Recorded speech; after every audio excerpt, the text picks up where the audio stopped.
नमस्कार दोस्तों, स्वागत है आपका। आज जो हम भाग देखने वाले हैं दोस्तों, वो एक 3 साल के बच्चे ने जो अनुभव किया उसके बारे में है।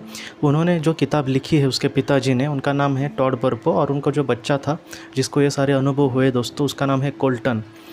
2010 में ये किताब आई थी दोस्तों, और ये बहुत ज़्यादा उस वक्त बेस्ट सेलर ही, मतलब बहुत ही ज़्यादा वो बिकी गई और बहुत सारे लोगों ने वो पढ़ी। और इस पर बाद में एक फ़िल्म भी तैयार की गई दोस्तों, और उसका भी नाम हेवन इज़ फॉर रियल ऐसा ही है। ये जो किताब लिखी गई दोस्तों, वो जो बच्चा है उसके पिताजी ने लिखी, टॉड बर्पो ने।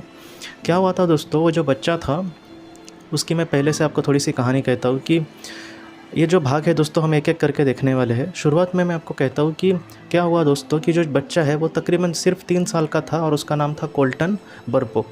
तो एक दिन दोस्तों उसको उसके पेट में दर्द होने लगा और इसके वजह से उसकी सर्जरी करनी पड़ी। डॉक्टर ने ये कहा कि उसको अपेंडिस है।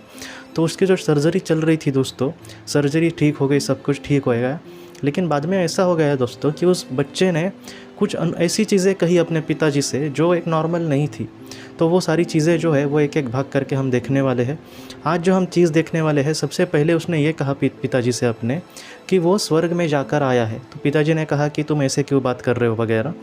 देखिए दोस्तों, कभी कभी ऑपरेशन के समय वगैरह इंसान बेहोश होता है, तो ऐसे वक्त में कुछ उसको अनुभव हो सकते। तो उसके पिताजी को लगा कि ये इसके बारे में बात कर रहे हैं। लेकिन जब उसका ऑपरेशन हो रहा था दोस्तों, तब इसके जो पिताजी थे वो चर्च चले गए थे और बहुत ही गुस्सा थे भगवान पर कि मेरे बेटे पर ऐसे क्यों वक्त आया है, या फिर वो इतने परेशानी में क्यों है। और ये तब की ही बात है, मतलब जब उसका ऑपरेशन चल रहा था, और उसकी जो माँ थी वो भी बहुत टेंशन में थी दोस्तों। और माँ जो है उसकी, वो अपने जो रिलेटिव वगैरह है उनको फ़ोन करके ये सारी बातें बता रही थी। तो ये जो बातें हैं दोस्तों, वो कोल्टन ने कही कि आप चर्च जाकर भगवान पर चिल्ला रहे थे, उनको कुछ बुरा भला कह रहे थे कि मेरे साथ ऐसा क्यों हो रहा है। और माँ भी अपने रिलेटिव को वगैरह फ़ोन करके बातें कह रही थी। तो ये जो सारी बातें हैं दोस्तों, पहले तो उनको नॉर्मल लगा, या फिर लगा कि इसे ने किसी के साथ सुना होगा वगैरह, लेकिन ये बातें किसी को भी पता नहीं थी। और ये ऐसी बातें भी नहीं थी कि किसी के सामने हम बोले, छोटी मोटी बातें। लेकिन उसने एकदम परफेक्टली ये सारी चीज़ें कही। उसने ये कहा कि डॉक्टर मुझ पर उपचार कर रहे। मतलब क्या दोस्तों, एक नियर डेथ एक्सपीरियंस जिससे हम कह सकते हैं, वैसा ही उसको हुआ। लेकिन उसको और भी कुछ हुआ दोस्तों। उसने ये कहा कि वो स्वर्ग में गया था और वहाँ पर उसने भगवान को देखा है।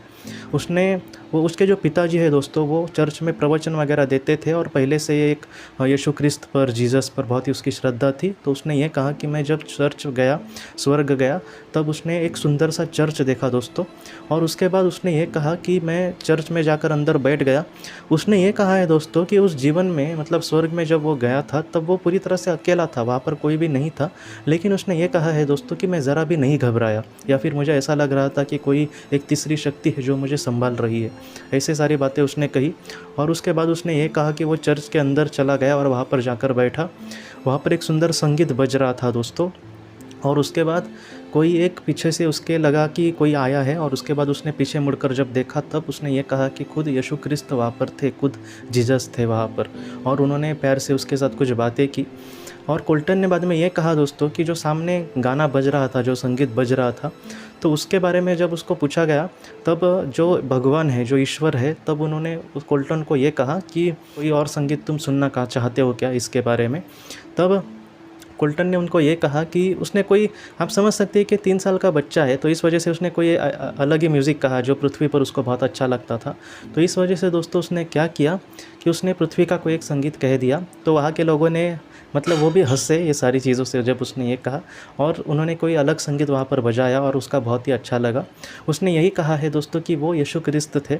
उसका मतलब ये था दोस्तों, कभी कभी क्या होता है कि भगवान की छवि जैसे हमारे मन में है, अगर कोई इंसान बहुत ही कोई दूसरे भगवान को मानता है, शिव जी को या फिर नारायण जी को, तो उसको हो सकता है कि वैसी छवि दिखे। क्यों ये सारी चीज़ें होती है? क्योंकि उस इंसान को डर ना लगे, या फिर वो ऐसे माहौल में दिखा जाता है। कोल्टन जो है वो बचपन से रविवार को वगैरह चर्च जाता था, तो इस वजह से उसके दिल में एक एहसास हो कि वो सुरक्षित है, या फिर वो किसी अच्छी शक्ति के साथ है। अगर हमारे सपने में मंदिर वगैरह आए, हम मंदिर में नमस्कार कर रहे, तो ऐसे वक्त में एक सुकून भरा रहता है कि हाँ, किसी में अच्छी जगह पर हूँ, तो ऐसा सुकून उस आत्मा को मिल जाए। इस वजह से ऐसी उसके सामने परिस्थिति आ सकती है। कोल्टन ने बाद में ये कहा है दोस्तों कि उसके पिताजी ने बहुत सारे यीशु क्रिस्त के फ़ोटो उसको दिखाए और कहा कि ऐसे दिखते हैं क्या, वो ऐसे दिखते हैं क्या, तो उसने नहीं कहा। और आखिर में ये दिखाया गया है दोस्तों कि उस वक्त क्या हुआ कि एक दिन एक लड़की थी, उसको भी ऐसा कुछ एहसास हुआ था, ऐसा ही कुछ अनुभव हुआ था, और उस लड़की ने एक ड्राइंग निकाली थी यीशु ख्रिस्त की या फिर उस पवित्र आत्मा की। तब उस ड्राइंग को देखकर कोल्टन ने ये कहा था कि हाँ वो ऐसे दिखते हैं। तो वो ड्राइंग है, मैं आपको सिर्फ सामने दिखा रहा हूँ, तो ऐसी जो ड्राइंग है वो उसको वहाँ पर अनुभव हुई थी और इस तरह से उसने कहा था कि वो ऐसे दिखते हैं। दोस्तों कोल्टन ने और भी कुछ बातें कही है दोस्तों, उसको जो अभी अनुभव हुआ उस अनुभव को हम अगले भाग में देखेंगे। आज के इस भाग को लेकर अगर आपके कोई भी सवाल हो तो आप ज़रूर पूछें, जितना हो सके मैं आपको उसका जवाब देने की कोशिश करूँगा। हम अपने अगले वीडियो में मिलते हैं। आप अपना अपने परिवार का ख्याल रखना। आपका बहुत बहुत शुक्रिया। ज़िंदगी की रोशनी ये संस्था ऐसे लोगों के लिए काम करती है जिन्होंने किसी अपने को खोया है या फिर जो लोग अपनी ज़िंदगी में बहुत ही ज़्यादा दुखी है। जो लोग इस संस्था से जुड़ते हैं उनको तकरीबन 50 किताबें भेजी जाएगी उनके व्हाट्सएप पर या फिर ईमेल पर। ये किताबें आत्मलोक या फिर मौत के बाद हमारे साथ क्या होता है, इन सारी चीज़ों की आपको पूरी तरह से जानकारी देगी। और इसके साथ साथ आपको एक पास्ट लाइफ रिग्रेशन थेरेपी की ऑडियो भी भेजी जाएगी। इस ऑडियो की मदद से आप घर बैठे अपनी पास्ट लाइफ रिग्रेशन करने की कोशिश कर सकते हो। बहुत लोग पास्ट लाइफ रिग्रेशन थेरेपिस्ट के पास किसी कारण के वश नहीं जा सकते, तो ऐसे लोगों के लिए मदद के लिए ये ऑडियो तैयार की गई है। तो आप ज़रूर इस संस्था से जुड़े। इस संस्था से जुड़ने के लिए सामने जो व्हाट्सएप का नंबर दिया है आप कृपया उस पर संपर्क करें। आपका बहुत बहुत शुक्रिया।